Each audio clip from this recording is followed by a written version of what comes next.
ஆள் விடுறான். ஃபர்ஸ்ட் ஆள் விடுறான். அதை வாசிச்சு இல்லை, 10 வசனம் வாசிச்சாச்சு இல்லை. ஒரு ஊழியக்காரனை அனுப்பினா, ஊழியக்காரனா யாரு?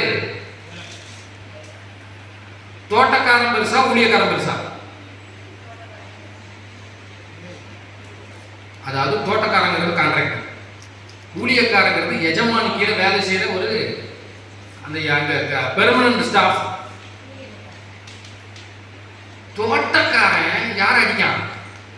ஊழியர். இதெல்லாம் நம்ம புரிஞ்சுக்கிடணும். அப்ப தோட்டக்காரன் வளர வளர வளர ஊழியக்காரனுக்கு அது என்ன ஆயிரம் ஆகிடக்கூடாது, பெர்மனன்ட் ஸ்டாஃபுக்கு என்ன ஆயிடக்கூடாது. கான்ட்ராக்ட் என்னைக்கு முடியுதோ அன்னையோட கட் பண்ணி பழக்கம். எஜமான் செய்ய தவறுகிறான், எல்லாரும் எஜமான் வெட்டிட்டாரு குத்திட்டாரு. ஏய், எஜமான் ஊழியக்காரன் அனுப்புறான், ஊழியக்காரன் என்ன செஞ்சு அனுப்புறாங்க?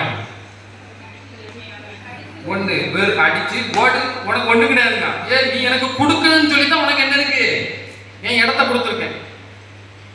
அப்போ நீங்களும் நானும் எஜமானுக்கு என்ன செய்யணும்? கொடுக்கக்கூடிய அளவில் கர்த்தர் உங்க இருதயத்தை ஸ்திரப்படுத்துவாரா?